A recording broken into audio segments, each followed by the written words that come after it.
guy spoke so fast and with such a strong accent that the words coming out could have been a bastardized English or Irish Gaelic. Either was plausible.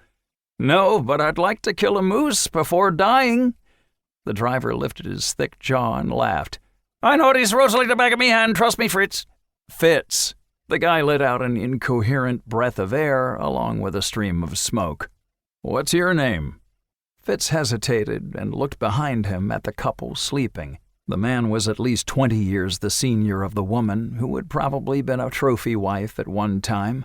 Both were dressed in clothes too nice for the wilderness, designer jeans and Columbia jackets that might still have the tags on them. "Couple of greenhorn Nimrods," the driver said, explaining the other passengers. "Name's Brodie McFarlane, so Mr. Keenan Fitzpatrick, I guess we might be related ways back in our history. This whole damn island is crawling with Irish kinfolk. Can't swing a dead cat without hitting one of us." Fitz paused to take in the words as best he could. The man had such a thick accent it made him sound like a slurring drunk man with sub-body temperature IQ. Having worked in law enforcement for most of his adult life, Fitz had become better than most at interpreting folks like that. But this guy was dead sober. At least Fitz hoped so, considering the speed of the vehicle on these roads. After a while, the sun locked somewhere behind the bruised blue-green-yellow cloudy sky. The Suburban slowed and angled down a gravel road, coming to a stop at a small parking lot at the edge of a large lake. There were only a couple of permanent structures here, and Fitz could see it was a makeshift seaplane airport, with a long wooden dock leading to a couple of old seaplanes. They were both single-engine de Havilland Canada DHC-2 Beavers with floats built between 1947 to 1967, and these two looked to Fitz like they had been flying since the 50s. A wooden sign at the water's edge read Peter Stride's Pond, engraved with yellow letters battered and weathered.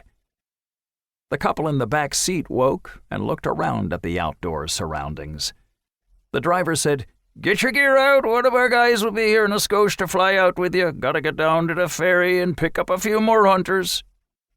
Once they got their gear out of the truck and onto the gravel, the Suburban roared out of the parking lot, flipping gravel up with its meaty tires. Fitz glanced at the other couple who had traveled in the Suburban with him that morning. None of them had even introduced themselves in the darkness of Deer Lake. Instead, the couple with him had kept to themselves in the back seat, sleeping the whole way for the past 3 hours. The man had a full head of wispy gray hair, and if he had once been muscular, that had given way to flaccidity for some time. His nails looked freshly manicured. His watch was Swiss. With almost no visible facial hair, the man had either shaved the night before or he couldn't grow a real beard in 5 days to save his life.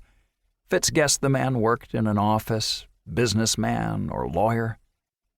The woman, much younger than the man, wore almost no makeup. It wasn't required in her case.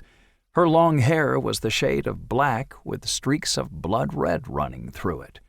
Her hands, unlike the man, had probably never seen a manicurist. Her nails were cut short, and she was athletic, like she actually worked for a living and had not gotten her muscles from the gym. Fitz introduced himself as simply that, without his real given name or surname.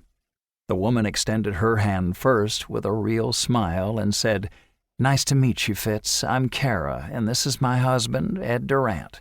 Now the husband reached out and said, "Edward, nice to make your acquaintance." The man's hand felt like a wet kitten, and the wife's like a tense mountain lion, ready to pounce on prey. Fitz could hear a southern accent in both of them, but mostly the husband. "What do you think of Newfoundland so far?" Fitz asked. "It ain't Texas," Kara said. "I thought I heard an accent," Fitz responded. "North Texas?" "Dallas," Ed explained, as if that was the only city in the great state of Texas. A beat-up Ford with a wooden bumper front and back pulled up, and a man in his early 30s got out, unstrapped the trunk from its bungee cord, pulled out an old, well-worn camo duffel bag and set it onto the gravel and strapped the trunk closed again. Then he went around to the driver's side and leaned inside, kissing the woman.